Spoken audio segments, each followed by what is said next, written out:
Hello and welcome to the Just Interesting podcast, the podcast where things aren't particularly interesting, but they're not boring. They're just interesting enough. And with me, as always, is Alex and Robin. Gentlemen, how are you? We've had a week off, but we haven't had a break. Yep. But we won't disclose too much as what we've been doing. But how are you both? I'm well. Well, thank you. Yeah. Another week. How are you, Prime Martin? Minister. Oh my gosh. My goodness. And, I mean, I've just thought of this, but Robot Rishi, did you see the announcement? His first speech to the public? No, I didn't bother. It was a bit my bizarre, goodness. Yeah, It's very weird. Oh, was it's it very really? odd. Yes. He's kind of looking off camera, but he's talking to the public. Okay. He's looking off camera, and there's a bit at the end where he stops and he's finished what he's going to say, and it's almost like the teleprompter's still rising because he just stood there. And then he walks off, and it's just there's like about 5 seconds where he just stood there, and it's brilliant. Anyway, enough of that.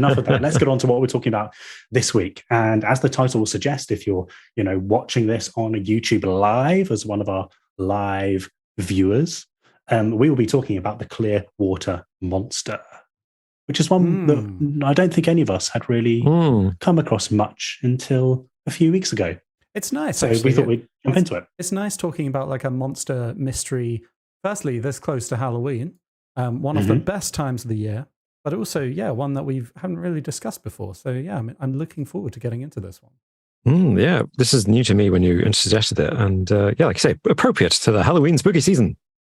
Indeed. And if you're not watching this live, then you might be listening to it on a podcast platform of your choice. Of course, we're on all of the main ones, Spotify, Apple Podcast, etc. And if you're listening on there, then why not see our faces? I'm not going to say they're beautiful, but they are our faces. So you can catch us every Monday at 9 p.m.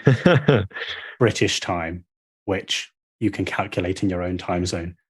I think it's about 3 p.m. It's probably going to change like next week. I think the clock's almost certainly going to be. So, it's always October, anyway. and we're coming to the end of October, right? So it's got to be soon. Exactly.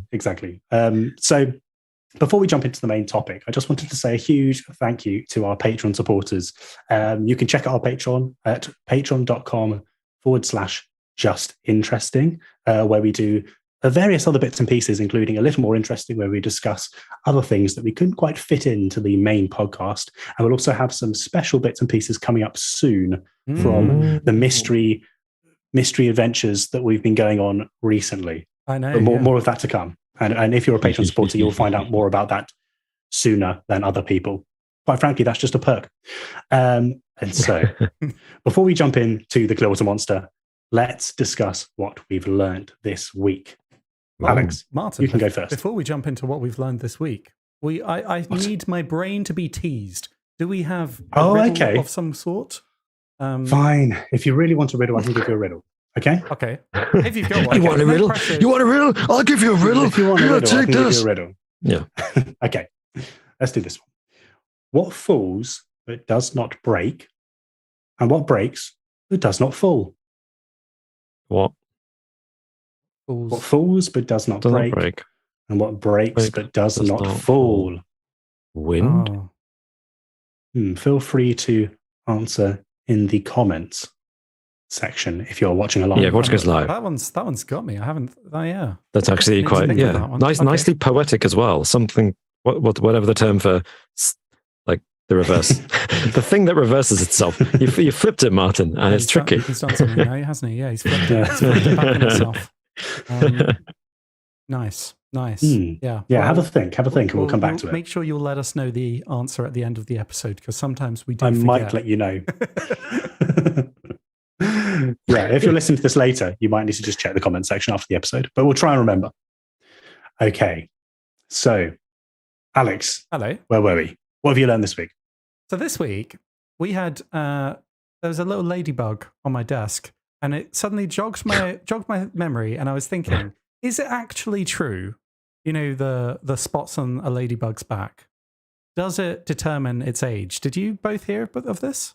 Oh, I have a vague recollection of that from primary school. Yeah. How old a ladybug is based on how many spots are on its back. And I Googled this, and I wanted to find out if it was actually true. And rather unsurprisingly, it is false. So this is more of a debunking thing I've learned this week. The spots on the ladybug's back determine what kind of species of ladybug it is, rather than its age. And also they warn off predators. I guess predators see them and they think, "Oh, I'm not eating that. That looks awful. It must be poisonous. That looks like it's going to kill me." But yeah, it's a common misconception that spots represent their age. And the truth is, ladybugs live for just about a year. So it doesn't really matter how many spots they have. That's kind of their age. And some ladybugs don't have spots at all. Some have stripes. Others have no spots. And some, like the Asian lady beetle, have spots that can range from 0 to 22. So yeah, that's what I learned this week. Wow. There is no real way of determining a ladybug's age, despite what you might have been told on the playground.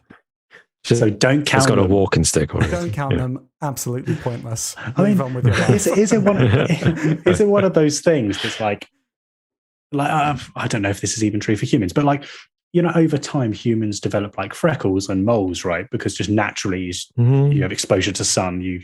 Did we extrapolate that to ladybirds and thought, they just gain more spots as they get exposed to X, Y, and Z? I just knocked off something off the table.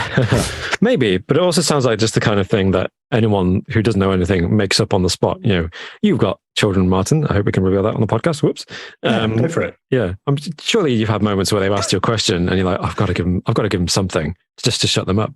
Yeah. It's how you tell their age. It's how you tell their age. Yeah.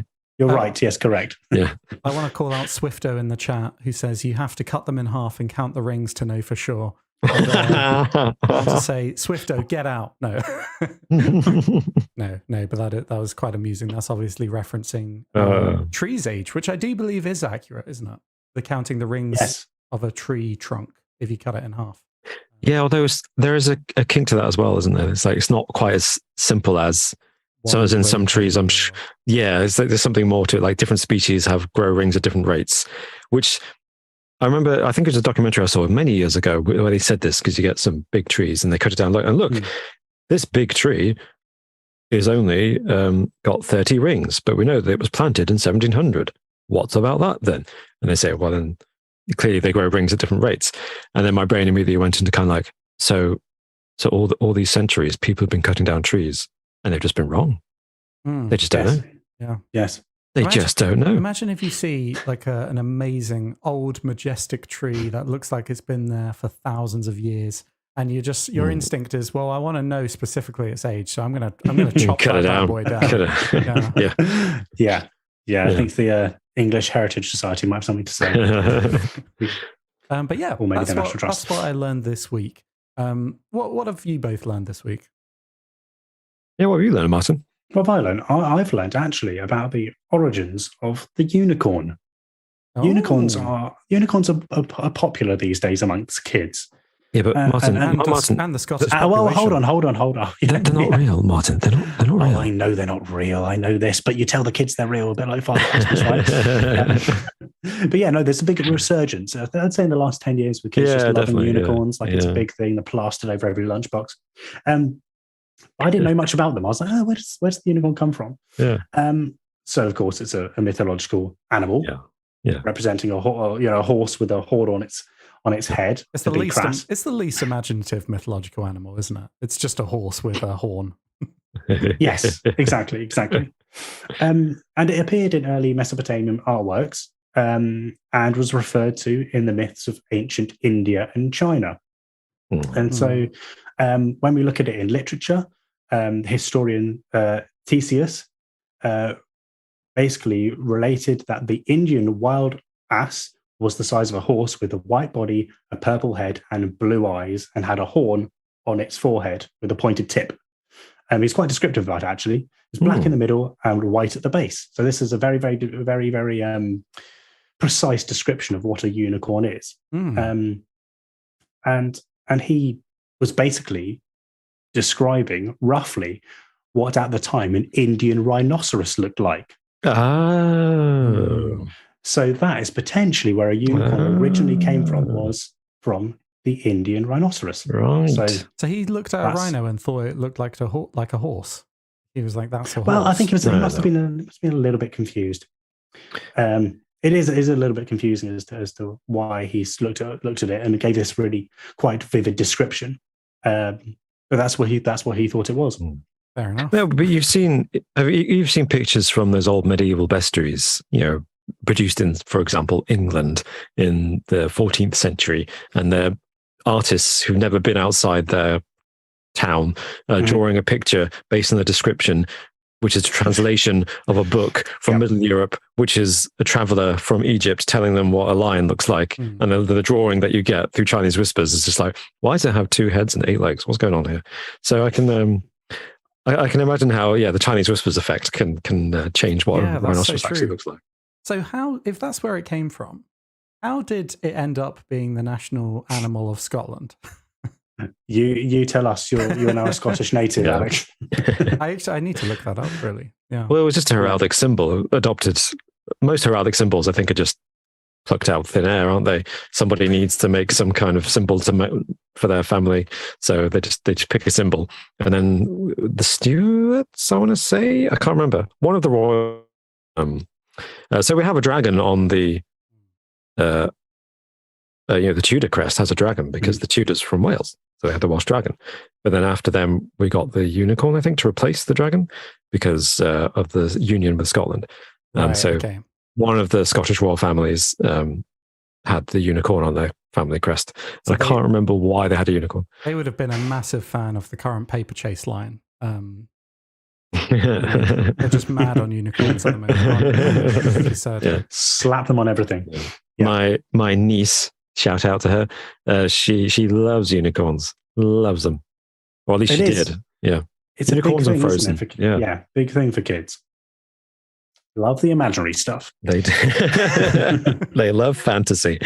Woe betide them when they reach reality. Sorry, children, enjoy it while it lasts. I wonder if science will ever make a unicorn. I feel like it's a very doable thing. If they can reverse engineer a chicken into a dinosaur, then they can probably make a unicorn. Surely, if they can bring mammoths back, for sure. Then come on, make a unicorn. I'm going to take DNA from a narwhal and combine it with this pony. Oh my God, what have you created? It's got flippers for legs. And no horn at all. It's a monster. Beautiful. Lovely. Thank you for that, Alex.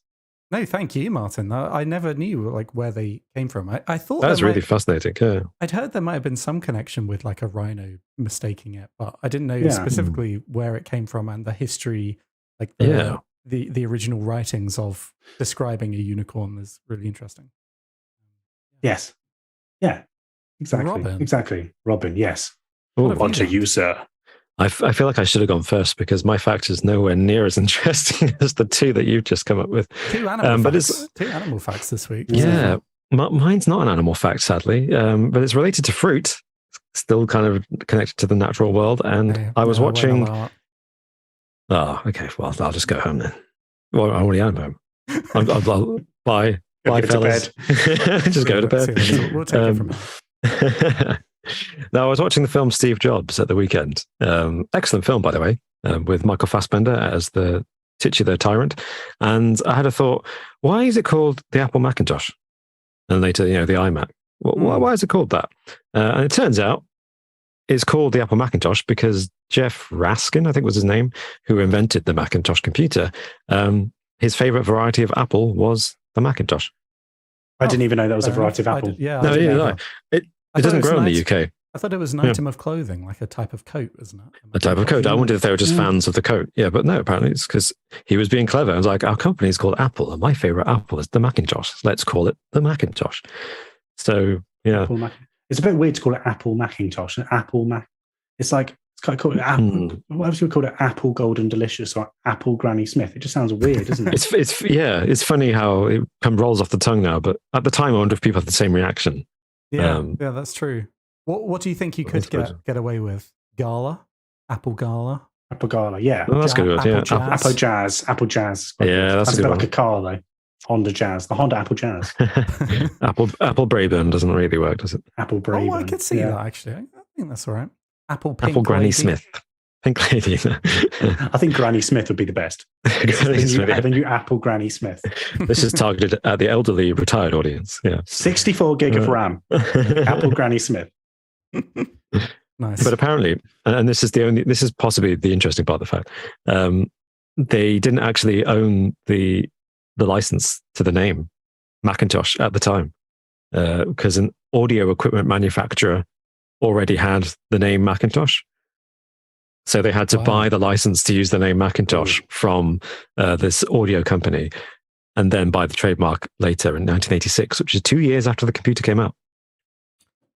Wow. Could that have led them to some serious trouble? Potentially? Potentially, yeah, potentially. It seems odd. They must have really liked that name. Yeah. Yes. Yeah. And had the confidence to believe that they could easily purchase it. Well, Steve Jobs was not lacking for confidence, was he? Do you think it's weird that they call it, this is completely different, but do you think it's weird that they call that film Steve Jobs? But every film now is just called Jobs. It's kind of weird, isn't it? Because they didn't call it Jobs. They should have called it just Jobs. Well, there was already the film called Jobs, wasn't there? Yeah, but there was already the Macintosh. They go for just take it over. Normally, it's blaze your way through like a bulldozer. But normally with those kind of biopics, it's like The Social Network, The Founder, and then the Steve Jobs. The Steve Jobs, yeah. The Steve Jobs. Yeah, it was called Darkest Hour, not Winston Churchill. Young Winston in the 70s, not just Winston Churchill. Chaplin was just called Chaplin. Yeah, I guess, they'd already done It's His Surname film with, what's his name? Ashton Kutcher? Ashton Kutcher, yeah. They'd taken that name, so they had to go, how do we differentiate our movie from that one? True. Just add Steve. Add his first name, yeah. Fair play. I do Mr. Jobs. They should have called it Mr. Jobs. I do like the thought, though, knowing how stubborn he was, that at some point, like the people he was working with was just like, Steve, let's just change the name. It would make this so much simpler. We're not opening ourselves up to lawsuits. And he was like, if you change the name from Macintosh, I will fucking kill you. So intense. I will end you. R.I.P. But apparently you are a dickhead. Right. On that note, shall we have a look at the dickheads in the comment section and find our favorite comments from our favorite dickheads in the comment section? Gentlemen, can do. Do you have comments to provide for this podcast?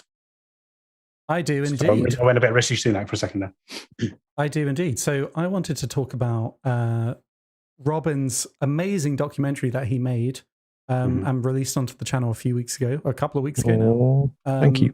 About Dracula, and call out Kurt's comment. Kurt is also one of our YouTube members, so thank you so much for your support, Kurt. But he says, excellent work, Robin. The camera shots and editing was fantastic.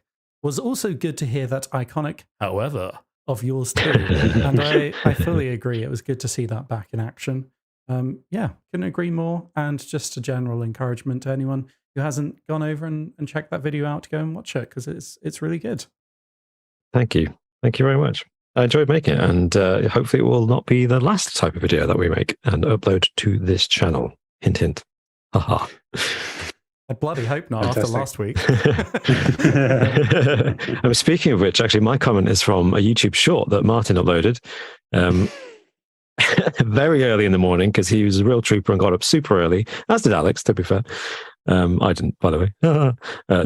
And from Cozy Martian, who commented on this YouTube short the YouTube short was titled Adventure Awaits, but Not This Early. And it was a very tired looking Martin explaining where he was going that day. And the comment says, is Martin going to sneak into Alex's house and give him the trophy? Do you know what? At this point, I would. I would wish. Yeah, that would be fine. I'd be happy with that.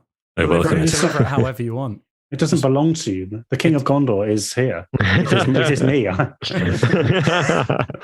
won last season. Martin bows to no man. At least show it off. That's the point of the trophy. Well, it may or may not be in the cabinet. Why is it? It's shown off to whoever is it in the cabinet or the car? You get visitors. They need to see the trophy. Real life visitors who come from miles away to view the symbolic trophy. You don't deserve. Everyone needs to be on display. I might even let Robin win the quiz today, because I feel like I just want someone to have the trophy. You're just going to mute Martin so we never hear his buzzer. Wonderful. Well, I've got a comment from Microtech5871, and this one is from who was the mad gasser of Mattoon a few weeks ago. Okay, so Microtech says, okay, hear me out. What if the mad gasser was just some person that was working on developing an air freshener spray and tested it covertly at night? They failed to get the sweet-smelling fragrance to keep people from vomiting, so they gave up on the endeavor. You know, maybe. Yeah. Maybe they were just testing an air freshener. Possible.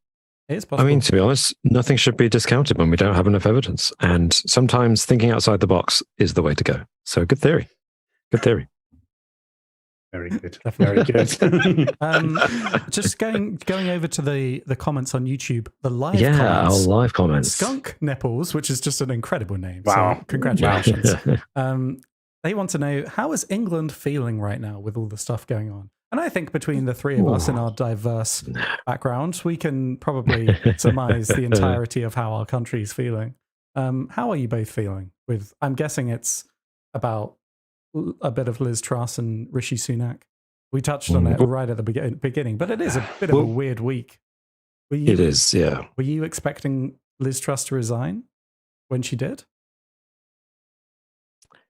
I don't know. At that point, I think I tuned out. I mean, we happened to be doing something. We were busy at the time, weren't we, when it happened? But it was, I think a day or so before it happened, I had decided not to pay attention and just wait. Like someone lying on a beach as the tide comes in. You just wait until it consumes you. And if you drown, you drown. What? I'm pretty sure people who lie on a beach when the tides come in move.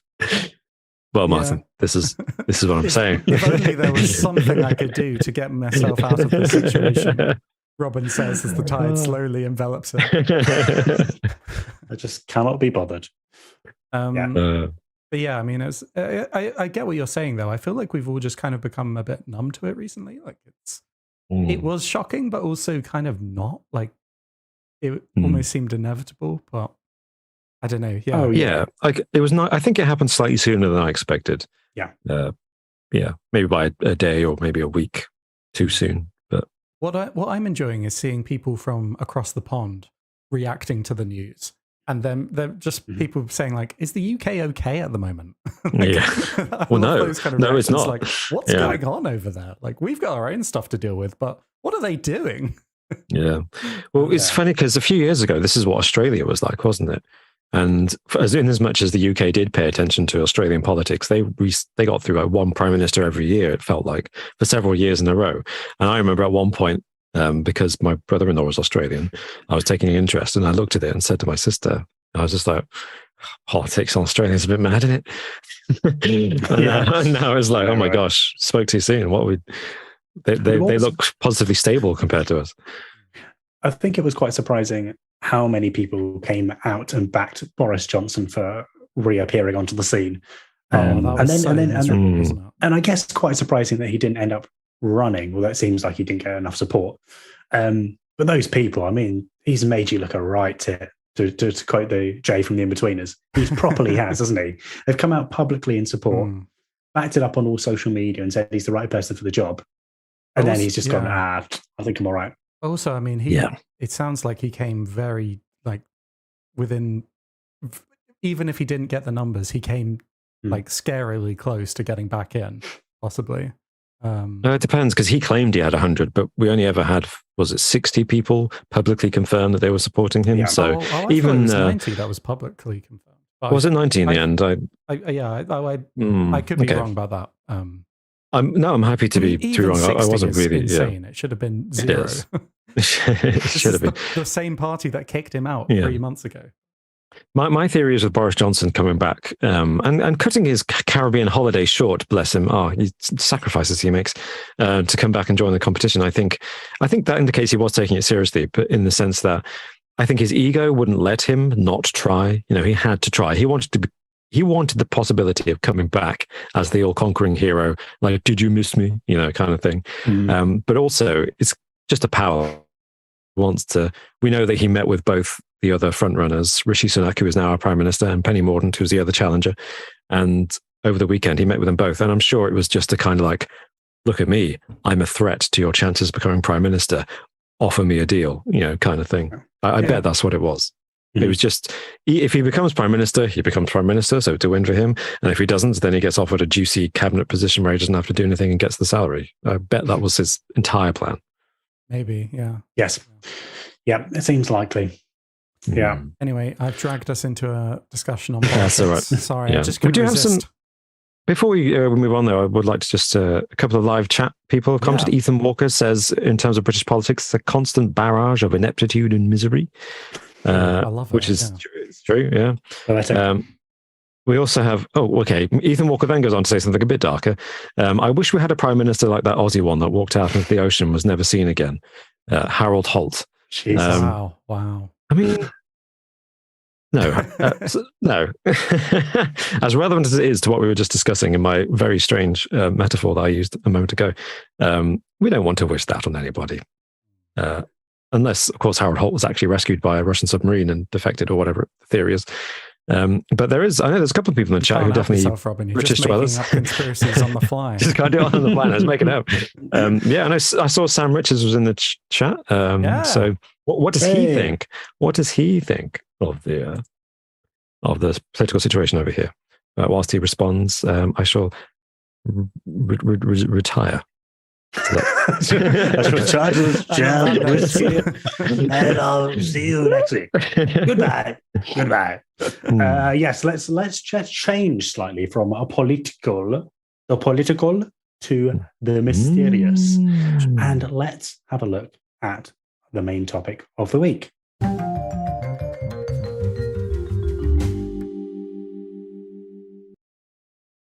That's nice. That is nice. That is good. That was lovely. I'm also not quite sure how long that lasted. So we are definitely back, and let's have a look at the Clearwater Monster. Okay, so the year is 1948, and we're in Clearwater, Florida, which is a town of about 15,000 people at the time. Okay. And so on one early February morning, a resident was out for a walk on Clearwater Beach, and discovered what looked like the footprints of a monster. So they ran home to call the police. These tracks looked nothing like anything anyone had ever seen before. They were really large, described as being about 14 inches long and 11 inches wide. And they looked bird-like, apparently, which is interesting. Yes. And so, there was mystery over what these were. And so this gained a lot of interest, of course, in the local media, who picked up that there was a mysterious creature on the loose. And over the next 10 years, the footprints of this Clearwater monster were seen frequently on Clearwater Beach, where the first sighting was, St. Petersburg Beach, the Sunaway River, and Anclote River. So all these different areas around Florida, which I don't know exactly where they are, but I know that they're spread out. Okay, so this monster wasn't just seen in one place; he was seen all over the place. So he was moving. Yeah. The monster left tracks, but he was clever. He made the local news, and then he vanished again for a year or two. And so when people had just begun to stop thinking about the monster, then he crept out of the woodwork or out of the sea as a reverse Holt, and started making more tracks again on these beaches. And so, with it being well publicized, it attracted the attention of a particular naturalist called Ivan Sanderson, who conducted an investigation into what or who the monster could be. And he came up with this 50-page, what he classed as a technical report, and also summarized this in a later book, actually, that he wrote in 1969, believing that the case was most likely authentic. But not 100%, but most likely authentic. And so Sanderson commented that the tracks invariably followed the gentlest gradients, even at the cost of considerable meandering. And secondly, that they meticulously avoided all possible snags and obstacles, even down to the smallest bushes. These are one and all typical animal traits. So it would take obviously thought it was an animal. Yeah. So the animal would take the path of least resistance. It would avoid obstacles, like even subconsciously almost, like take the least hilly part of a walk and avoid sticks and bushes and stuff. Exactly. Like those videos on the internet where you put a whole load of cups down and you get your cat to run through it and it dodges all of the cups. Like that. Yes. That works here. And so, what could this monster or this animal be? And so Sanderson, he concluded that it was none other, or probably none other, than a 15-foot tall penguin. I'm sorry, how is there a 15-foot tall penguin wandering around a Florida beach? I believe he was being a little bit tongue in cheek here. But that's from well, I think he was. It's not actually. It's never really been determined whether he was deadly serious about this or not, because he also thought that there was potential of it possibly being a hoax. But he was saying from all of the information given, it looks like it would represent something that was really tall and had penguin-like feet because of the prints that were left. They were like 3-pronged prints that were left all over the beaches. Yeah. Wasn't there though? Sorry, I was going to say, I don't know about the timeline of this, Martin, whether it was before or after he published this report, but wasn't there a fishing boat around the time that said they saw a giant 15-foot penguin floating in the water? Yeah, so there were supposed sightings, but that's the thing. It's not known whether his conclusions were before or after these different sightings. It could be that he suggested this, and came out on the media, and then people, of course, were then on the lookout or wanted to put forward the idea that there was this giant penguin. So there were various different sightings at the time, and of course, lots of people supposedly did see these tracks in the sand all across Florida. I'm just picturing this playing out like that iconic scene in Jaws when they're in the classroom and they're discussing what could it be? Is it a shark that's doing this? What is it walking around? Is it a hoax? And then just you hear the scratching on the chalkboard, and this man turns around and says, "Have you ever heard of the 15-foot penguin?" It sounds like a Family Guy sketch. I mean, it's hilarious, and I kind of love the idea of a 15-foot penguin. I want one. I want to go up and cuddle it. But at the same time, penguins, you see footage of penguins in the Arctic, diving and catching fish. Oh, yeah. They can go fast, man. And they must have sharp beaks. So under the water, that penguin, 15-foot penguin, could easily sink your boat. Yeah, it wouldn't be good. Yeah, you want to avoid that. That 15-foot penguin. How have the people that made films like Mega Piranha and Sharknado and Piranha 3D and all of that, how have they not made a film adaptation of a 15-foot penguin yet? Because that is dynamite. I'd see that film in the cinema 50 times. Yeah, just slapping everyone out the way. Boats come along, slap. I can see the giant slow motion, walking down the high street, kind of boom, Godzilla, boom, boom, with some stock CG animation from from one of those video sites online. Oh, beautiful. And everyone watching is like, the lighting on the penguin doesn't match the lighting on the street. What's going on there? Exactly. Yeah. Great visual effects. If not, we should make it. In fact, I'm pretty sure that's what we've just been doing. Yeah, we just had a massive... We made our first movie, people. That's the announcement today. We made a movie about a giant penguin starring Ivan Sanderson? Yeah. Ivan Sanderson. Yeah. Fantastic. Amazing. But not everyone was convinced by Sanderson's findings. And what? Yeah, I know, right? And local people, including the police, believed that the whole thing was a hoax. But they had no way to prove it, and no one had ever come forward and admitted being the Clearwater Monster. Oh, yeah. Now, let's switch tact a little bit. Okay. And let's move on to a man called Tony Signorini. Tony Signorini.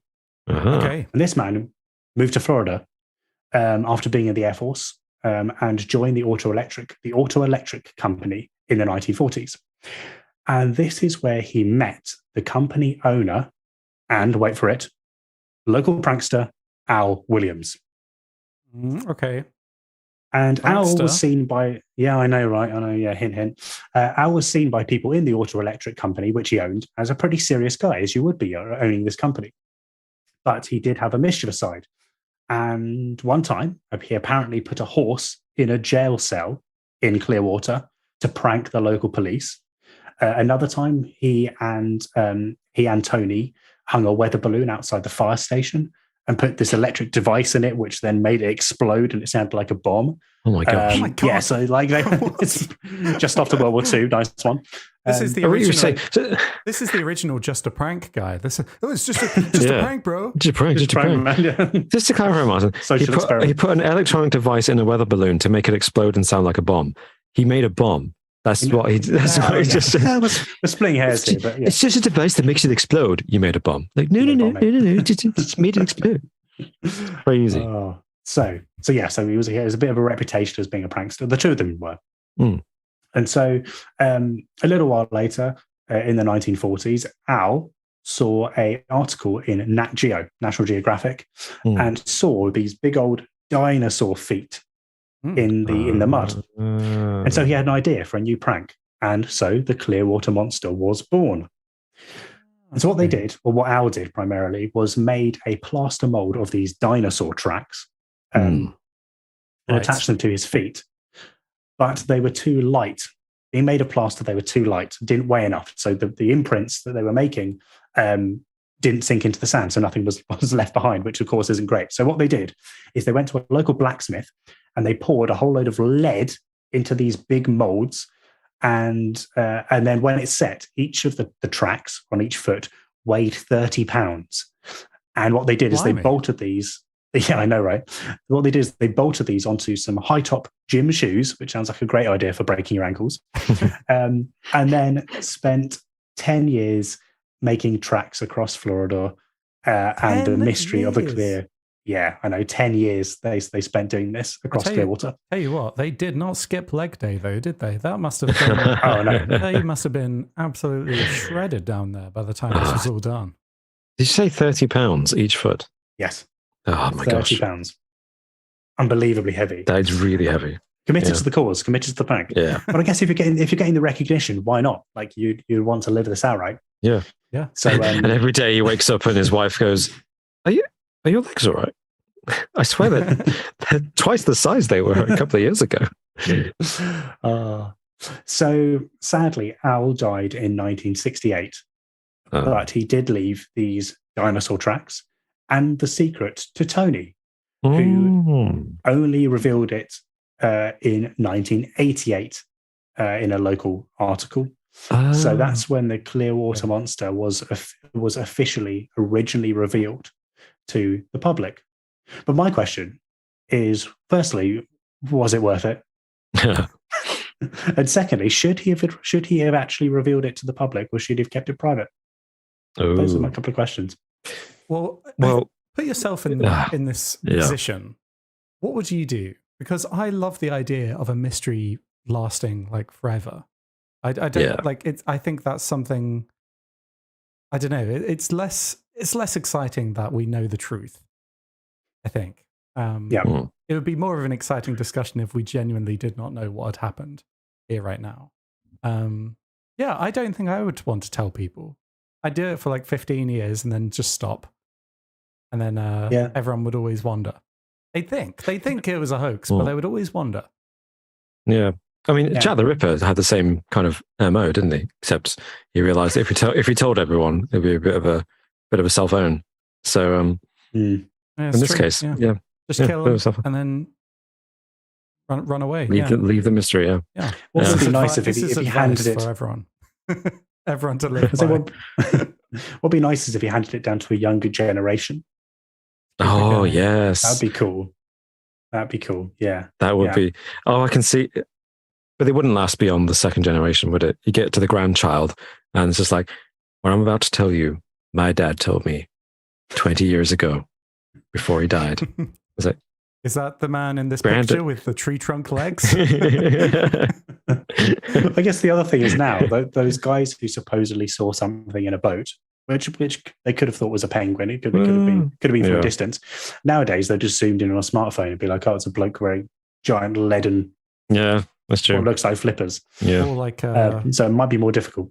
Yeah. Could have been, I don't know what marine wildlife is local to the area, but maybe a killer whale or something. Well, it's Florida, right? So crocodiles, alligators. Could you get one that big?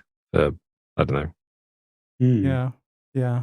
Yes. Could it be some type of whale or dolphin? they mistook it for? Perhaps. Yeah, possible. Yeah. Okay, Caroline Clark in the comments kind of says, I think what was our initial reaction when Martin said it, which was, if a hoax, 10 years is playing the long game. Absolutely. That is commitment. And it's like Alex says, it's kind of disappointing that he wasn't fully committed to keeping it secret his entire life. Although I'm impressed, given this is not something I've heard of before, Martin, I'm assuming that everybody accepts it was a hoax. Otherwise, we'd be talking about it more often. Yes. Which is interesting, because I feel like if that happened today, there would be loads of skepticism, and loads of people would say, he's pretending it's a hoax because he wants the attention, or he's a secret government agent, who's being paid by the CIA to claim it's a hox. But no, everyone's like, down. Yeah. I think that with the reveal, he did whip out the big old leaden flippers from under the desk. But can he prove that those are from 1948? Can he prove it? They might have taken his word for it. He's just a copycat. Why would you make these? Why would you make these? To reveal that you're that? Yeah. I believe that his admission is valid. What were the size of his legs, Martin? Did we see? Oh, absolutely. He's 85, so no. He's 85 now, sorry. So he's pretty old, and his legs are pretty skinny. But in the original photos, unfortunately, he's sat down in the first one. Well, actually, there is a picture of him standing up in the flippers, not flippers, in the yes, whatever you call them, the feet, the fake. I think the tracks. Tracks. Okay. Yeah. Yeah. But he just looks like a normal bloke. Unfortunately, he doesn't look small. He looks like a fairly strong bloke, but he's not like Popeye. I imagine even in 1988, he was probably a bit too old to be able to walk in those things quite easily. Yes, exactly. Yeah. Exactly. Yeah. It's but Ivor Sanderson, the man. In fact, I was going to say cryptozoologist, but isn't he the man who invented the term cryptozoology? Yes, I believe so. Yeah. So the OG cryptozoologist investigated this. Didn't he die in the early 70s? I want to say 73 or something like that. Right. So a few years after he'd finally released that book, so he never got to officially know. Yeah, he never knew the explanation. Yes. It's kind of sad. Yeah. Although, in a way, he went to his grave with a full, strong belief in the cryptozoology that he pioneered. Right. Yeah. Angelos87 in the comments says, less exciting but fulfilling. And I do also agree. It's nice to have the whole story as well. Yeah. Exactly. I'm just going to drop you guys over a picture of him now, which hopefully we can get up on screen perhaps over the next few minutes, so people can see exactly what he looked like in his older age, wearing these giant lead flippers, which I imagine probably aren't too good for the body, being made of lead and close to your skin. Let's see if we can pop him up. There we go. Let's see if we can. Oh, it's a small image. I'll make it a bit bigger. It is. It's small and I guess fairly old image. But there it is, and there are the giant flippers. Yeah, attached to some gym shoes. That looks Photoshopped to me.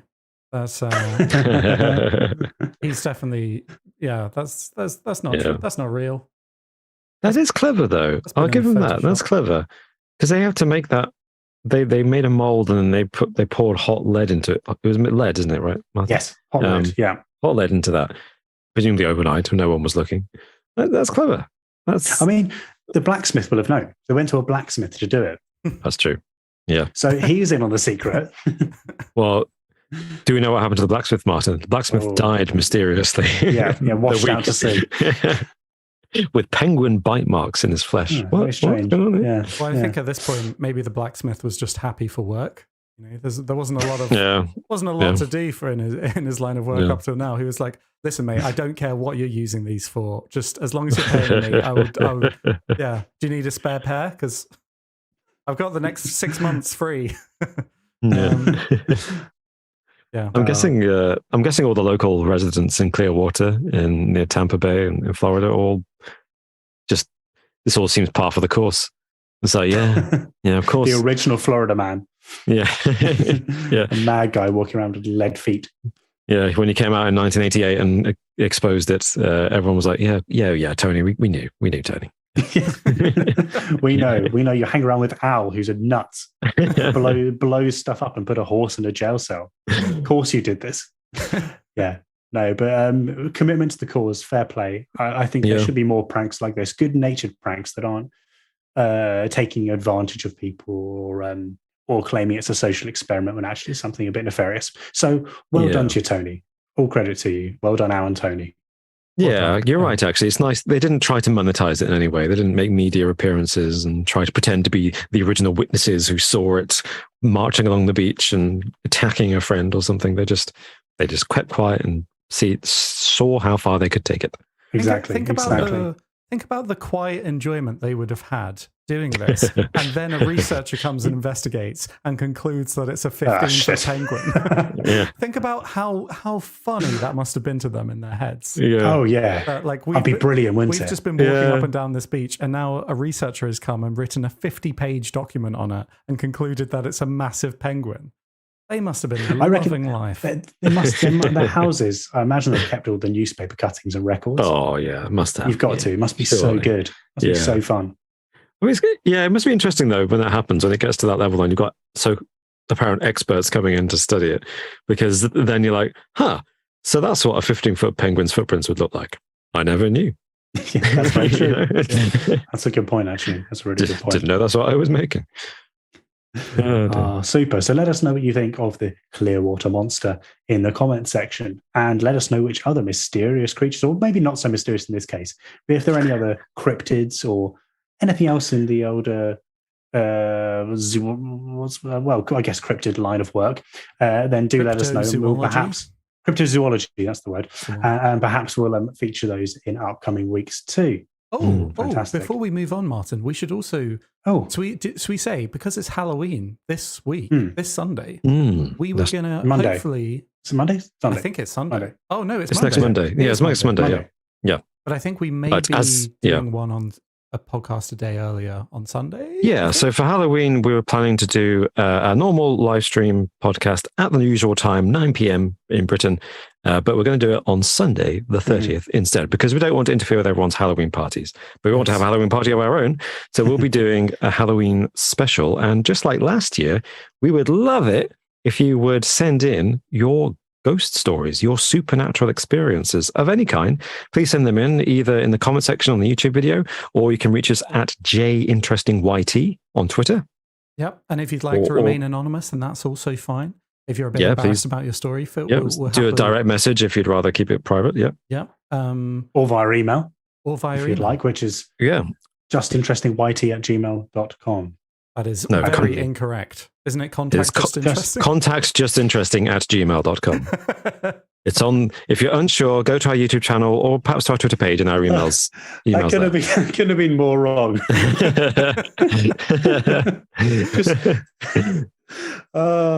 Contact Justin. Yeah, just whatever was said before. Go for that. Wind it back. Yeah. And if I may be a bit shameless for a moment, if anyone's interested in hearing some ghost stories written by Charles Dickens, I decided to record some and put them up on the YouTube channel, Robin Reads. You can find a link to it from the homepage of the Just Interesting channel. And one's up already for Halloween week, and I'll be uploading a couple more over the course of the next week or so. Martin, did you know about this? Did you know Robin was going to plug a second channel? I didn't know who. I didn't. I was on the I don't know how I feel about this, Martin. Is this allowed? I don't. Is this legal? I think I feel comfortable with this, Robin. I'm going to confess. I think I broke the bro code. Sorry, guys. I didn't ask you. It may be because just before as we sat down, just before this live stream, I walked out. All the videos, there's one video on there. I walked out to get myself a cup of tea and a glass of whiskey whilst these two talked, and then I forgot to tell them. Whoops. Anyway, yes, please do send in your ghost stories. Please do send in your ghost on this one time. No, it looks good. Go and subscribe now, because that is a bit of, they say our podcast, is something to listen to and relax to in bed. I imagine that Robin reads an hour and 8 minutes of Charles Dickens is probably quite a good bedtime story. Got to be honest. It will probably send you to sleep. Thank you, Martin. Yes, it will. I didn't want to say that. I was like, that's definitely an insult, and it wasn't meant to be. No, it's like some calming ASMR stuff. That's big. That's huge. Yeah. No. Thank you. Awesome. That's very kind. Nice one. Well, with that said and done, shall we move on to this week's quiz? Ooh, yeah, let's do it.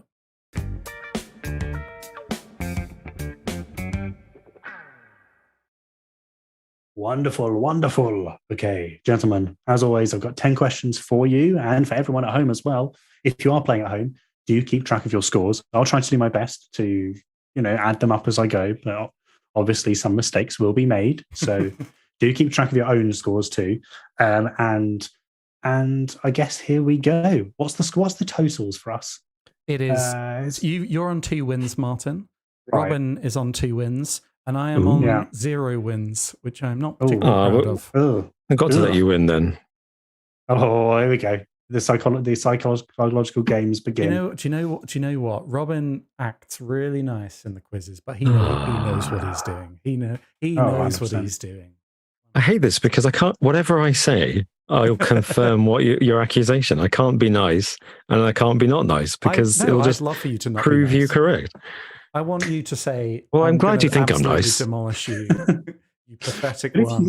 If you started it, Robin, with "I'll have to let you win," which means that if you win, then you win, and if you lose, you let him win. So classic Boris Johnson maneuver. It is. It's a good old BJ maneuver. I do like a good BJ maneuver. Beautiful, beautiful. Right, have you got your buzzers ready, guys? Alex, what have you got this week? Well, classic. Well, look, I'm getting desperate, so I've gone classic here. French champagne has always been celebrated for its excellence. Beautiful. I have a genuine theory about this. I actually think Alex does win more when he has the Orson Welles buzzer. So I'm going to have to do a statistical analysis of past quizzes to see which buzzer Alex has the most success with. I suspect it is Orson Welles. I feel like if anyone is interested in data collection and has a lot of free time on their hands, that would be an interesting thing to go back and see. Yeah, all the times that we used the Orson Welles buzzer, if it actually has a performance boosting. Orson Welles, because actually Alex has used it. Drug.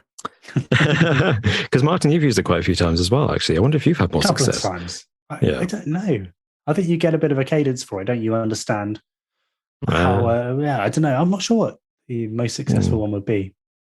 I don't think there's a few I've used in the past where there's a definite delay at the beginning. I've been like, you've suffered from that. Yeah, for sure. Yeah. So it is important to get your buzzer right. Do you remember when we used to use manual buzzers? Do you remember that?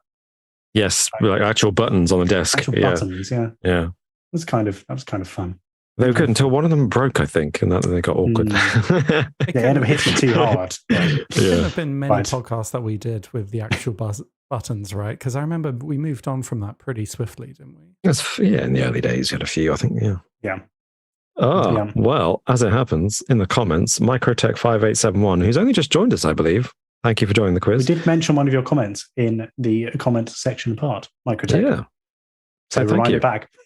And but they've just literally commented, Robin's buzzer with Alex calling out to Dick Turpin is the luckiest, which is a weird coincidence because guess what I've chosen today? Oh. Yes. Is there anyone here that wants to make contact? If anyone is in these woods, show yourselves. I hope you could hear that. Wonderful. What I love about that buzzer is you keep it going throughout the whole of that clip. So I just keep saying more and more things as the quiz goes on. I love this buzzer so much. It's the best. And I admit, sometimes I've forgotten it's actually you, Alex. I'm just playing the buzzer. Yeah, thinking, it's just the buzzer. And then it's Alex. Excellent. We definitely need to find some more sound bites from when, because we must have loads by now. Yeah.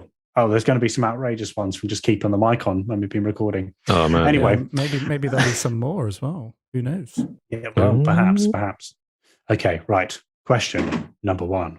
Oh, quick question, Martin. Sorry to interrupt again. Are people in the comments are they taking part in this one? No. Okay, fine. Of course they are. No. I did say if you want to take part, you can do, but you'll keep track of your own score. I'll try to keep track of it, but it's normally the first 3 difficult. People we give. First 3 people, of course, we give 1 point to. Okay. Right. Question number 1. Finally, how long has it been since the quiz tune went and us getting on with it? We had an interesting discussion about buzzers, Martin. Sorry, I think I derailed that one. Yeah. Question number 1. Okay. What do all the numbers on 2 dice add up to? Oh shoot! The French. Yes, Alex. Would be 3, 2, 1. 30. Okay, Robin. 5, 4. Did anyone die here? 3. 21. They're both a little way off, so I'll give you guys another guess. Or it's the numbers on the dice. Numbers on 2 dice. Oh, 2 dice. Right. Sorry. That would be 42. Damn it. It is 42. Unlucky, Robin. Yes. Well, I didn't listen to the question.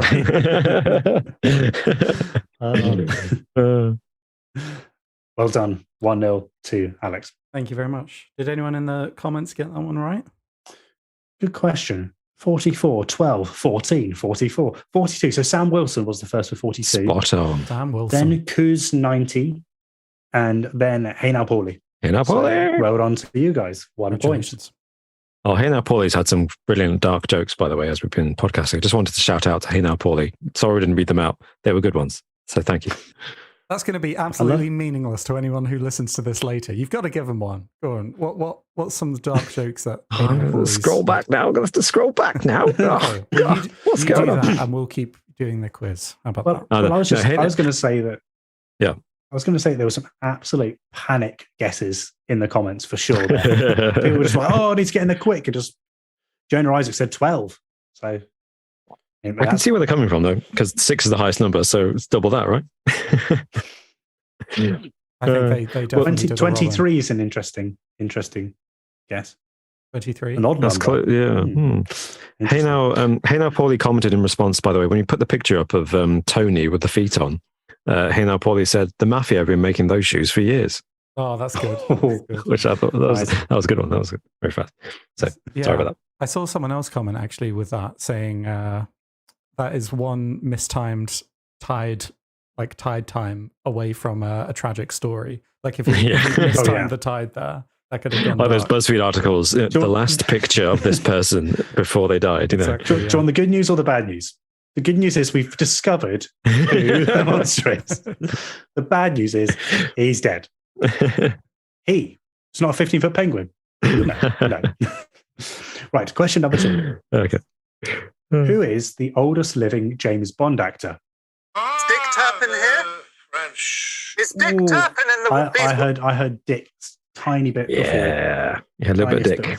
I believe that would be George Lazenby. Oh, yes, it is. Oh, yeah, God, I wouldn't have guessed that, to be honest. I forgot George Lazenby was still alive. He existed. Yeah. Or that he existed. I was going to guess Timothy Dalton, but I don't know. Yeah, I almost did, but I remember George Lazenby's also alive. George Lazenby's 83. Yeah, Timothy Dalton 76, I think. Also, can I just say, spring chicken by comparison? How dare you put in a James Bond question? This is whoa. This is an age topics that can be vetoed. Okay. Oh, you could work that out, Alex. Sure. Don't you worry. Let's get some veto thing. We can't have rugby questions. We can't have James Bond questions, and we can't have Fast and Furious questions for all 3 of the same reason. Just you wait for question number 7. That's all I'm going to say. Okay. Well, just you wait for question number 7. Embarrassing when I fail at question. Lazenby was in the news the other week. He made headlines, didn't he, for saying some outrageously offensive stuff. And he got kicked out of his job, or whatever it was. Anyway. Yeah. And then he kind of apologized, but didn't really. Yeah. Classic Lazenby. Yes. What struck me about this when I was looking at the different Bond actors was how old Pierce Brosnan is. He's 70, isn't he now? 69, but 69. But 69 years old. That's crazy. Yeah. He was 41, I think, when they made GoldenEye. Which he was on the older end, but he didn't look it. But yeah, my brain hasn't. I've done that classic thing of like, I'm not as old as I actually am. And then because he's in the new Black Adam film, and then there was an interview with him, and they said he's 69, 70 or whatever it is. And my brain went, nah, it's only been 10 years since GoldenEye. What are you talking about? No. I know, it's mad. How is he 69 years old? My gosh. That really shocked me. He still looks better than I do. He looks great, to be fair. Yeah. Question number 3.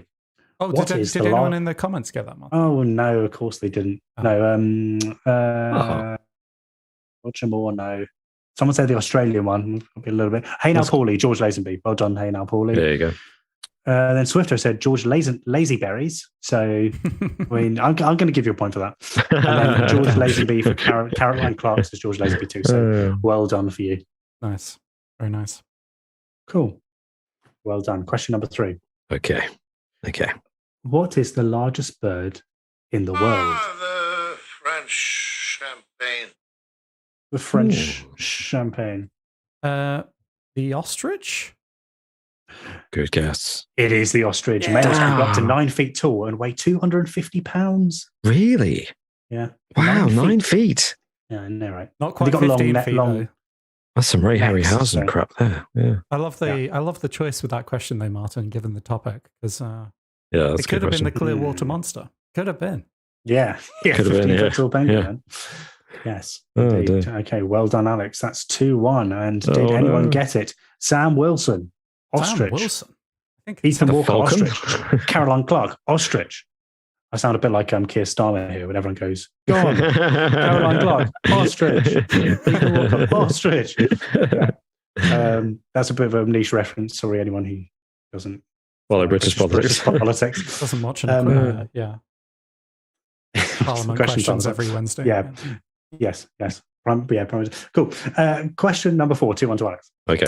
A few weeks ago, some climate protesters threw tomato soup, possibly Heinz, over a Van Gogh painting, The Sunflowers at the National Gallery. Oh, damn it. Protesters in Germany threw mashed potato over a painting worth $110 French champagne. million. Yes. I'm going to guess what painting it was, or the artist. And I don't know. I saw the news story, but I think it was Monet. Was it a Monet? It was Monet, and I'm going to give you a point for that. And I was going to give a bonus point if anyone knew the name of the painting. Oh, well done. You've got a point. Yes. I don't know the name of. Show yourself. Yes, I don't know the names of any Monet paintings, but didn't he do the water lilies one? Is that the name? Water lilies? I think it is, but it's not this one. No, it was one called Les Moules, which in bracket, I've got the English in brackets, which is haystacks. Oh, haystacks. I would not have got apparently that. so. Yeah. I don't know that one. Yeah, I've seen pictures of that. Not anymore. It's just I've seen pictures of it covered in mash. Was it protected like the Van Gogh one? Did it have a sheet of glass? Yeah. Yeah. It was the same MO really. Throw something over the painting, then stick your hands to the wall badly. It'd be interesting to see what people think of that actually in the comments. Yeah. I hope they're choosing the paintings because they're protected, and not because. I hope it's not just a coincidence, you know. But I think most of them are protected. The only issue being, I guess they're going for ones that are really, really famous and popular and worth a lot, because then they can say, well, they're worth nothing if there's no Earth left. Because I think they're a climate protest group. They're called The Last Generation. I think that's what the translation is in English. I might be wrong. I think there's something about The Last Generation, I think, which is quite a doomsday name, but probably quite apt. Okay. Right. Who got that in the comments? Everybody. It was Monat. That counts. Monet. It's a difficult one Monat. to spell. Okay. Yeah, okay. That's Monat. That's a different name. But there's Manet as well. And if you said Manet, that'd be wrong, right? So yeah. I think spelling is quite interesting. Manet, but someone spelt it EH, which is wrong anyway. It's and then Monet was Microtech, Funky Monkey. And I think that's it for the ones who got it in time, because there was a copy of Monat. So that's not great, really, is it? So are we saying there's two artists that are actually called very similar? So spelling was quite important on this one. Is that what we're saying? Well, there's Monet and Manet, isn't there? Oh, okay, right. I don't believe there's a Monat, unless I'm mistaken. And apologies if I am. But this was Monet. Oh, and I just seen Demon Carpenter has been honest, and they've said I didn't mean Monet. I got it wrong. So fair enough. Fair enough. Fair play. That's honesty is what we like to hear. That's a point for you for that. Point for honesty. There we go. We're giving out one of those this week. Does that apply to us as well? Because you can be so honest, Martin. Look, I'm an incredibly honest person. Well done. Okay. Question number 5, and another news-related one. So Liz Truss became the shortest-serving PM in history after her recent resignation. But how long was she in office for? If anyone is in these woods. If anyone, I heard. Yeah. I believe the official tally is 45 days. The French champagne. Is it my guess? Yes. Yes. I think the official time when she leaves will be 49 days.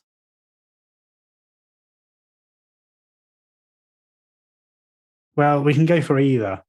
What? Show yourselves. For some reason, I had it down as Did 44 anyone die days. here? I was about to say 48, maybe because it's 44 when she resigned, and then plus 4 since she. I mean, she's still 48. technically Prime Minister right now, isn't she? Yeah. So she resigned on Thursday, and it's now Monday, so that's 4 days. So you can both have a point.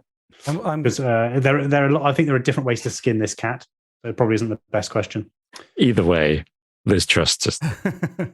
Yeah, let's just talk more about Liz Truss and her failures.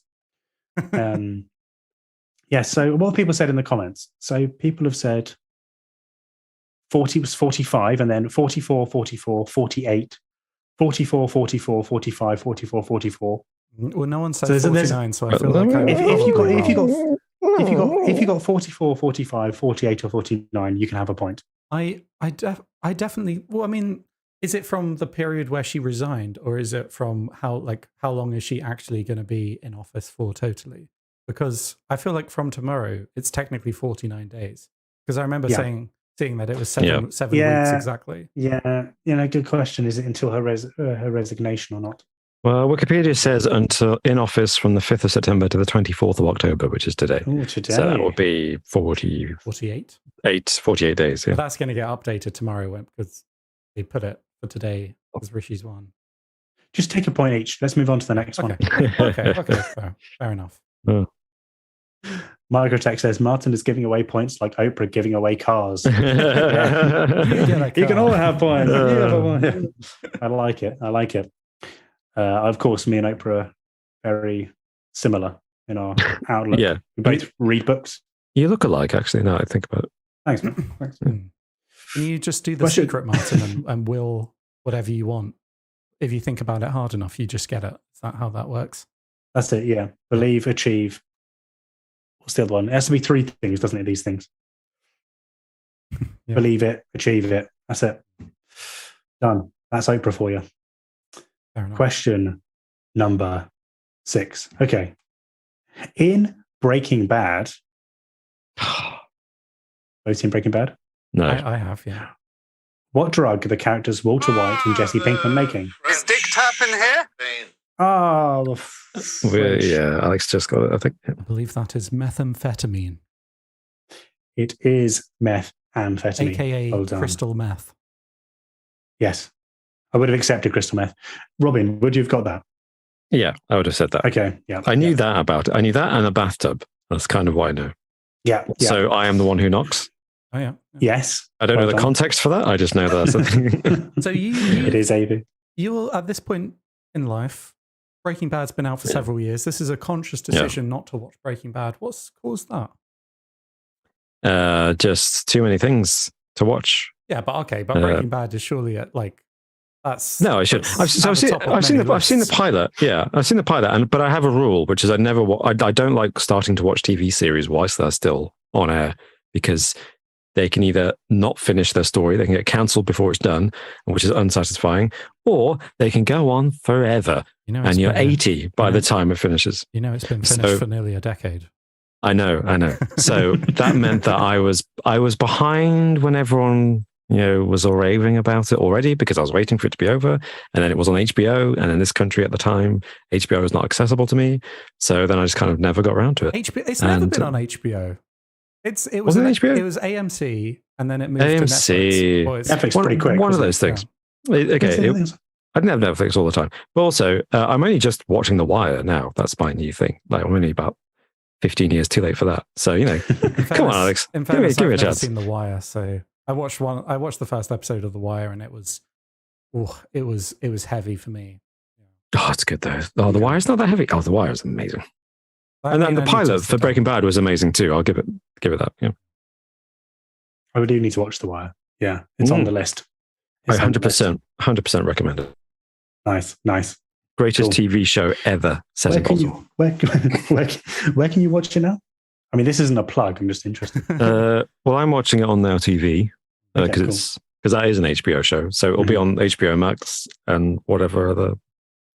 I'll find a way. I'll find a way. $9.99. No, I don't know. Yeah. I don't know. Because now I'm confused now because Warner Brothers Discovery is now a thing. And Discovery Plus is a streaming service, and apparently HBO Max is going to get phased out and subsumed into Discovery Plus, into some, at the moment, unknown entity, apparently. So goodness knows when it will be available outside America, because it was supposed to be rolled out this year, but now it's not a thing anymore. So who knows? Right. That was your daily update on streaming services from the Just Interesting podcast. Keep us posted, though, Robin. I want to know. Yeah. Give us an update next week. You can find all good CW shows there too. Yeah. No. Wonderful. Well, in the comments, Microtech was first, RecU97 was second, and Major Saber Mech Beast was third. So, wow, what? I mean, Major Saber Mech Beast. Yeah, Major Saber Mech Beast. What a name! I mean, a lot of people got this. A lot of people have seen Breaking Bad, I guess, right? But yes, methamphetamine, blue meth. Yeah, of course, is specifically blue. I knew that. I genuinely. There we go. I envy your position, though, Robin, as someone who has never seen Breaking Bad. Like, you should watch it. Okay. Critically acclaimed Breaking Bad. Yeah. Nice. Okay, Alex, this is your question. Okay, so. Oh, don't say that. Okay. Question number 7. Oh no. What is the best thing about being a woman, according to Shania Twain? Is Dick Turpin in these woods? Show yourself! Yes, Robin. It's now and then you get to have a little fun. No. What? Isn't that the lyric? This is when we see how many people have misheard lyrics over the years, right? Isn't that what she says? You know, woman. Is now and then you get to have a little fun. I thought that's what she said. Yeah. No. And also, what why did she is this say? my question? This is your question. Alex, Shania Twain's your favourite. Because the answer is Alex. Because now and then you get a little Alex. That's not. Wait a minute. What are the lyrics? What have I been singing all these years? What have you done, Martin? What have you done? Yep. No, it's not. It's not. Now and then you get to have a little fun. You have a little fun. There's a specific word that she uses. If you don't know it, I guess you won't get it. No. But that's it. Wait. The best thing about being a woman is what? Oh my god! I don't know. Which part? No. I don't know, but Okay. I do know that our singing is so dangerously close to the original that it may get copyright striked on YouTube. Yeah, maybe we shouldn't. Yeah, it's just an stop there. Yeah, sure. Okay, what is it? For about a year, every couple of weeks, I said to my wife, "So what in your opinion is the best thing about being a woman?" Yeah, and she'd start answering. I go, "No, it's the prerogative to have a little fun." Oh, is that what she sings? What? Yeah. Which, I mean, you wouldn't. It's the prerogative to have a little Prerogative. fun. Prerogative. That's a Never way knew worse that. lyric. Well, who wrote that? She didn't write that, did she? She doesn't sound like the kind of person who would say prerogative. Yeah. Yeah, well, maybe I'm doing a disservice. But anyway, some people... Isn't that a Britney Spears song as well? Like, prerogative. Wasn't that a song? Oh, really? Oh, I don't know. That was a song by someone. I thought you were talking about Man, I Feel Like a Woman. No, not that. Look at us. Look at us discussing these songs that we know nothing about. Oh, gosh. Have you been watching that Shania documentary on Netflix? No, I haven't. I don't know. Gonna have to tune in. So, who got it? It was Have a Little Bit of Fun, said Alexander Spencer. Also on the same wavelength. A Little Bit of Fun, said Spiffing. No, prerogative was Hey Now Paulie was the first. Very nice. Well done. Hey Now, Microtech- Well, they just said the best thing about being a woman is prerogative. What? That's not an answer. Well, I said it's a specific word. Oh, they've that's said so prerogative to have a little fun. Yeah, I'm not dissing their. Okay. I'm not dissing their knowledge. They're responding to your second question. No, Okay. So Hey Now Paulie and Spiffing definitely got it. Yeah, they've said the whole sentence. Okay. Well done. I'm glad we cleared that up. Man, I feel like a woman abused by two men. What? Robin. Bullied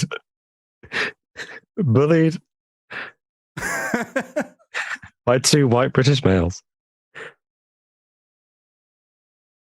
You've broken Martin now. He's gone. That was so bad. Yes, it was incredibly insensitive. Oh. So I'm sorry to everyone who may be affected by that. My goodness. Right. Question number 8. Let's move on. I'm going to drink some more whiskey. What is the tallest cathedral in Europe? The French champagne. I'm going to go for some cathedrals that I know. Is it Notre Dame? No. Oh, damn. Oh, Then I'm out. I don't know any others. Yeah. Oh.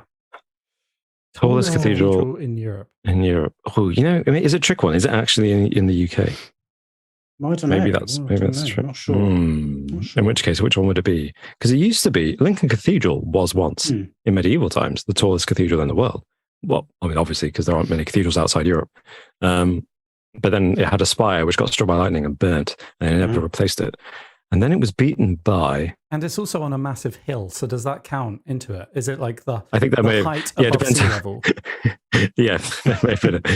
That may have done it. What's trying to think of cathedrals? Is it? They're going to have places with lots of cathedrals are going to be the Catholic countries like France, Italy, Spain. Oh, what's the name? Boudica? Not Boudica. The name of that cathedral, that really modern, the one in Barcelona.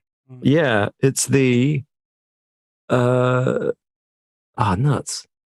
I can't remember the saint. Do you know the one I mean? I do. Can I say that? Can I guess that one? I could have it. No, you can't. Yeah, if Alex knows the if Alex knows the name, he can go for it. I can't remember the name of the thing. I mean, do I want? I've been there. It didn't seem like that. It would be the tallest in Europe.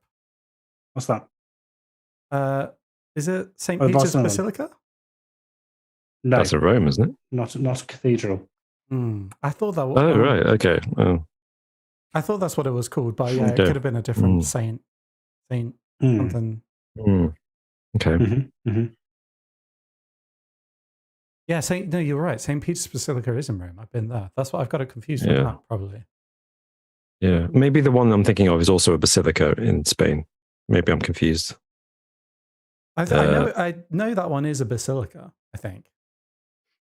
The really modern one. In which, it looks I was thinking the really modern one. Yeah, yeah, that's what I was thinking of. Yeah, if that's a basilica, then it might not count as a cathedral. Modern. I don't know about you, Alex, but I think I might need a clue. Yeah. Okay. How about a clue? Okay. What's the best way of doing this? It is closer to home. So it is French champagne. Can I have another guess? I feel like I've had 3 guesses, but we've just had a clue. So no, go for it. Is it St. Paul's Cathedral? It is not St. Paul's. Oh. Okay. So it's going to be one of the famous ones in the UK. Which famous I've got a horribly sneaking suspicion that Martin's done. Did anyone die here? Martin's what? No, I don't want to even say it. I don't want to give anything away. Oh, I see. Yeah. Okay, I know what you mean. Yeah. Is it Ely Cathedral? No. I mean, that might have been a bit of a red herring. As in, it's not that close to home. geographically, it's closer than the other one you mentioned. Right. Okay. Previously. Yeah. Oh, man. Is Dick Turpin here? I don't think this is the answer, but this is a cathedral in Europe that I know the name of. Mm-hmm. Lourdes Cathedral? No. Oh, well, I made a guess. I'm trying to think of other cathedrals now. Oh gosh. And it's closer to home than Barcelona. Then yeah. And it's not Notre Dame, so I feel like I'm tapped out. Where are there other famous cathedrals? Other famous cathedrals in France? I'm sure there's one that everyone is screaming in the comments right now. Yeah. No, I'm going to have to pass, I think. Okay. It was Cologne. Oh, Cologne that's the tallest cathedral in the world? Yes. I wouldn't have guessed that in fairness. There's another one in Germany called Ulm Minster, but it's not technically a cathedral, and that one's like massive. Forgive me. I didn't mean to Orson Welles you there. So, yeah, Cologne. Okay. And actually, it looks like lots of guesses. Some good guesses as well. Yeah. But who got it? Sam Wilson. Cologne? Question mark. Sam Wilson has Well been done, on Sam. fire this quiz. Well done. Very good. And then a little bit further down is MDKN says Cologne. So well done to you. Oh, that's it. Yeah, that's the correct answer. Wow. Knowledge. Very good. Very good. Awesome. Awesome Wells. Awesome. Okay, What question are we on now? We are on question number 9. Oh, so Robin, Alex has won. Robin, Alex has won it. Alex has won, but there's time for Well done. pride. There's time for pride. I actually get a point on the board. This is good. I like it. It's But good. of course, Robin's just let me win, though, so it's fine. The victory's hollow yeah. because Robin's let me Definitely. win. Yeah, Which absolutely. Which he wanted to Totally. clarify at the start. I'm going to say that before every quiz that I'm involved in now, just to save my pride.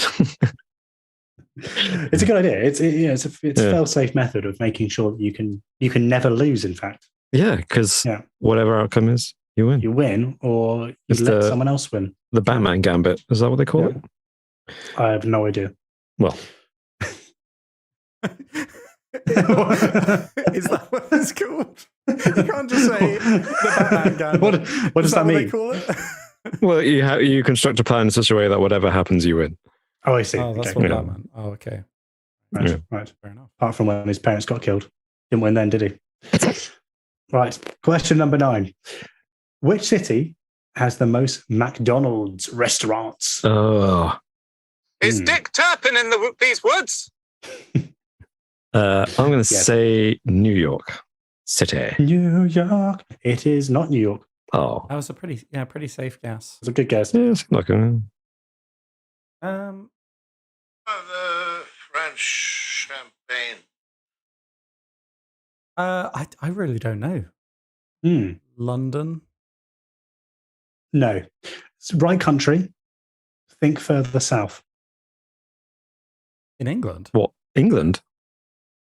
Or Robin? Think Right? No, sorry, right country of New York. Right Oh, country. okay, But right, think okay. further Right. south in the country. Yeah. Sorry, because Alex said London and he said right country. I was like, what? Yeah. Further south. Further south. But- Wait, trying to think of my American geography now. The French French champagne. champagne. Can I have another guess? Yeah. How about Miami? Hmm. Good guess, but it's not Miami. Okay. I'm trying to remember the film The Founder, because didn't it start in one of the kind of Midwestern states? So would it be in its hometown? I can't remember where that film is set. In fact, Show yourself! is Chicago South New York? Chicago? Chicago, I think, is number 2 on the list, if I remember correctly. Wow. So good guess, but we're Thank you. talking further south.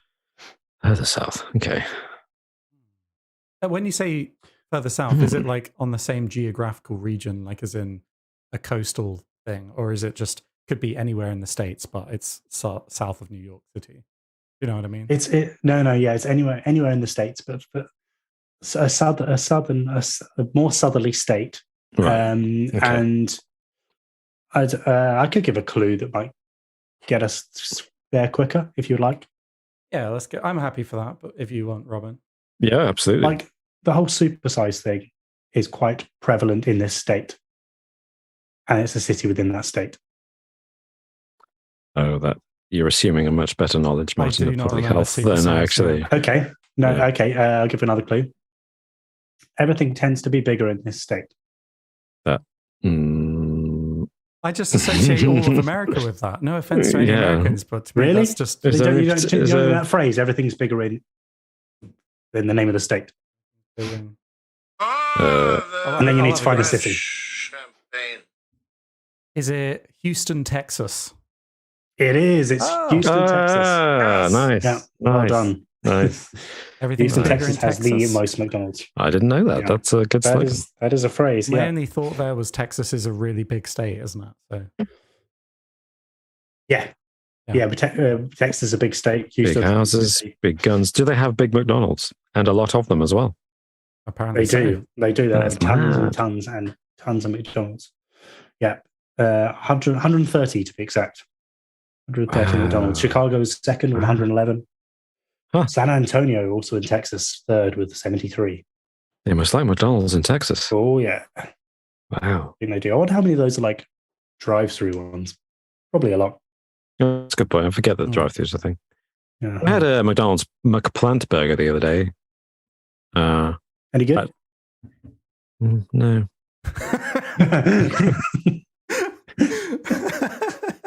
Put me off. Robin, can you McDonald's. Can you start a food review channel? I would love this so much. Just giving Rubbish. like one-word reviews to things. Just no. Only if one of you is there to ask me. Oh. I love it. I won't be going to Houston to eat a veggie burger. Okay. Question number 2. Didn't get that, actually. That's a good point. MDKN said Houston, which I believe is Houston, but then afterwards said Orlando, so I don't know whether that backtracks. I'll give it to you. We give it away points today. And then when I said everything's bigger here, loads of people just went Texas, which is right. Okay. But Houston was Jerome, Zijp, and Microtech. 5871. Nice, So well done to you nice. guys. Give yourself a point and a pat on the back. Okay, question number 10. What is the Italian name for the pasta which is shaped like a bow tie? The French champagne. Straight in there. Now this one was a bit unfair, Martin, because you know where this is from. This is Actually, about bow ties. Farfalle. Is that right? Yeah. I'm not going to go crazy on the pronunciation because I don't know. I believe that is correct. Farfalle. Farfalle. Yeah. Farfalle. Which translates to butterfly, apparently, in Italian. Oh. It's also a line from Alan Partridge, which is how I know that. It is a line from Alan Partridge. Oh, I see. Action Man bow ties. Very good. Well, lots of people. I've been trounced today. Mac Ginveret, Farfalle, and Dean Carpenter were the first 3. Commiserations to others who said Farfalle but were too late. Nice. Well, Bowtialini. I'm going to add Bowtialini. I like that. Alex is a big fan of pasta, actually. We should do a special quiz where it's just Martin and me asking Alex pasta-related questions, followed up by some Fast and Furious questions. Fusilli and family, the 2 themes of the quiz for Alex. I do like pasta, yeah. Pasta is I mean, what's both of your favorite foods? And I guess this could go for the comments as well. But my favorite food on planet Earth is a really well-made pasta carbonara. I think they just they perfected that. That's the perfect dish. Yeah, I'm glad they did perfect that Italian dish. We did kind of talk about this briefly when we were out, when we were away, didn't we? Yeah. And I believe I said tapas, which I was roundly criticised for by Alex because he said, "Why would you want hit or miss small portions?" Which I understand. Just Spanish food. Tapas, I get I do like tapas. I'm never going to say no to it, but I just think I prefer a well-constructed full meal for lots of little bits that you've got to kind of construct yourself, I'm not making it myself, mate.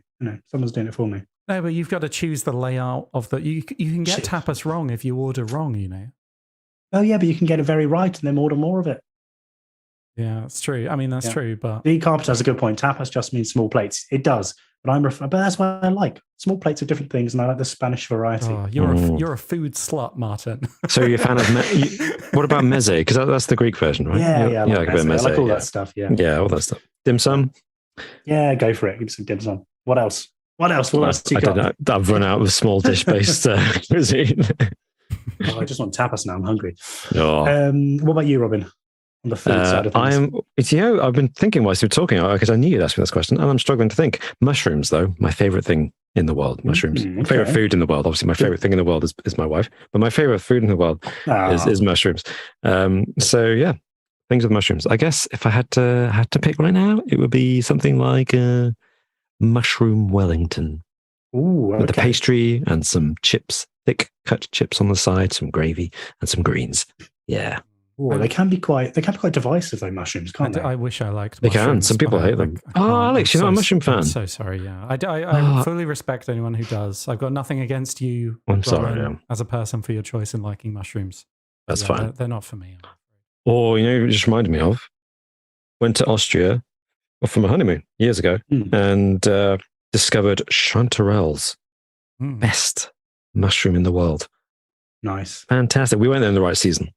So beautiful, beautiful soups and sauces and everything. Oh, man. I'm going to go back to Austria now. Right now. I'm going to go back now. Just for the mushrooms. Just for the mushrooms, yeah. Oh, nice. Yeah. Okay. So thank you. Too dodgy to go and pick, I think, without a lot of experience. Yeah, shan't be doing that anytime soon. Anyway, question number 10.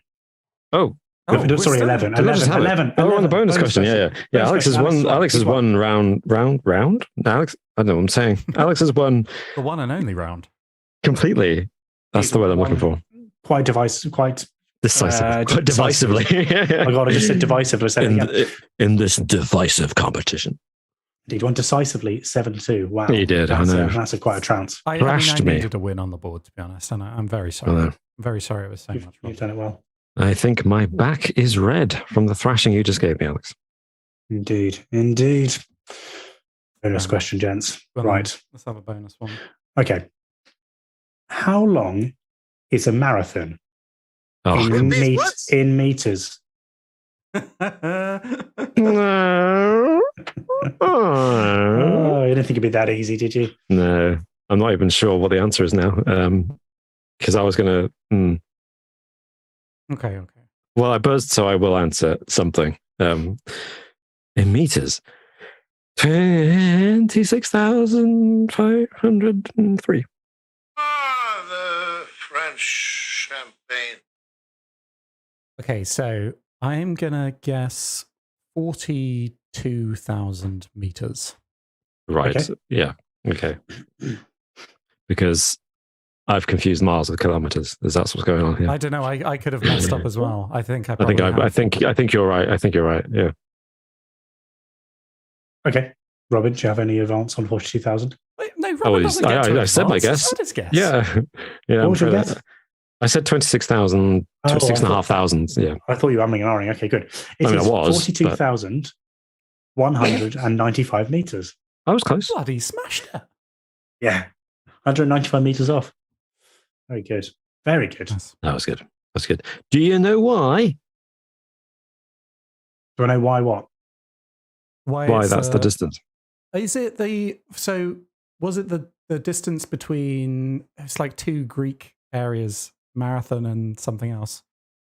Olympia. No, that's the original. Messengers had to run. Or is this? Oh, okay. This is different. Yeah, no. So the original is from the distance between Marathon and Athens. That was the first marathon that was run. Okay. But the modern marathon's distance is based on the distance between London and Windsor. The precise distance down to the meter is to do with the fact that it used to be started from, there's a statue of Queen Victoria, I think, and it used to start up by the castle, and it was the same distance as the Greek marathon, but now the modern marathon is slightly shorter because it was too much faff to get people starting up at the top of the hill, and they just moved it to the bottom of the hill because it was easier to set up all the roads and things.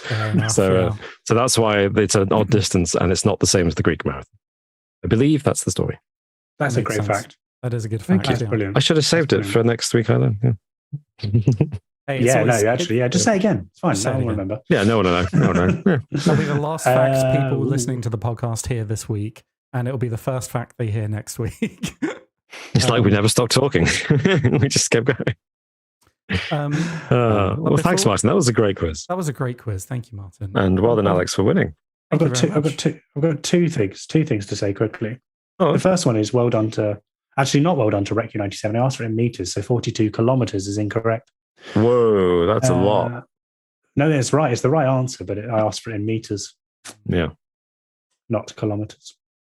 Yeah. And a bunch of people are saying 4,200 meters. They're missing a zero there. No.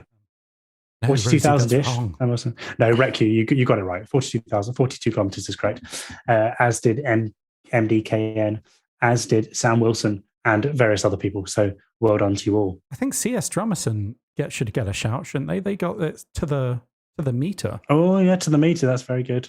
Oh, yeah. Yeah, 42,000. Obviously, clearly a runner. Oh, nice. Well done.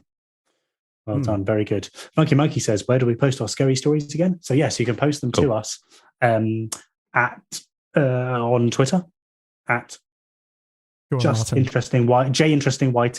Go on, Martin. Yes, say the at email J again. Interesting Say the YT. email again. Yes. Contact Just Interesting. Well, hold on. Contact Just Interesting. Yep. At gmail.com. That's the one. Excellent. That is correct. Yes. Or in the comments on the YouTube video if you're watching us on YouTube. Or if you're listening to us on the podcast platform of your choice, please do get in touch with us via the email. It can be Twitter. It can be any paranormal experience you've ever had or anything weird that you'd like to share. And if you'd like to remain anonymous, then we will respect that as well. So yeah, it would just be great to hear your stories and to read some of them out next week. But yeah. Absolutely. Just really contact justinteresting at gmail.com into the chat. So that's good. Nice. Cool. And I guess before we go, we need to reveal what the riddle was. Oh, yeah. What was the riddle again? About the riddle. So the riddle was, what falls but does not break, and what breaks but does not fall. What falls but does not break? I genuinely am lost with this one. Yeah, it's really interesting. This is, yeah. Well, night falls but does not break, and day breaks but does not fall. Oh, that's good. Day and night. Yeah. Night and day. Nice Yeah, that's very good. That is, yeah. A lot of people went for the waves look of this one, which I get. That makes sense. Sea of waves, and it kind of works. Kind of works too. The waves don't really fall, do they? So waves break, but yeah. I genuinely thought it might be wind, a windfall and a windbreak. But yeah, that's true. It doesn't actually work. Yeah, when you think about quite it. a good guess. Yes, I think Alexander Spencer actually got it. He was the only one, I think, who originally got it. So well done. Well done. Well done, Alexander Spencer. Yeah, smashed it. Yeah. Well, thank you for that, Martin. That was very interesting. And thank you for telling us the story of the Clearwater Monster and its real origins. Let's say. No trouble at all. Really interesting stuff. Is there anything else thank you so much. to add? I don't think so. Just join us over on Patreon if you want to for a little more interesting. Yeah. Watch this space over the upcoming weeks and months for maybe something a little bit more tasty. And then also submit your ghost stories. And of course, next week, join us at Sunday rather than Monday for the live podcast. Are we going to dress up? Oh, yeah, I didn't last time. I felt like a right chump. I don't know what I'm going to dress as this time. You both came along wearing your finery, and I was like, "Oh, we're dressing up, are we?" Alex was full blown. Ooh. I just got some face paint. Yeah, I'll try to do the same this year. Yeah. It was like 2 minutes before it started. I was like, "Oh, great! I've been stitched up." It's like the opposite of when people get people to dress up in public as fancy dress. The opposite. You both dressed up, and I felt significantly underdressed. But not this year. This year is different. I will be in regalia. Yes. Lovely. My first Halloween experience. Anyway, thank you, gents. Thank you, everyone at home, for joining us on the live. Thank you, everyone, for watching on the podcast platform of your choice. Oh, do rate us as well. I don't think we've said that for about 5 years. Do rate us. Give us 5 stars if you want to. And say something nice, and we'll read it out. And I guess we'll see you next time. Take care. Thanks for joining us, and bye-bye. Bye for now.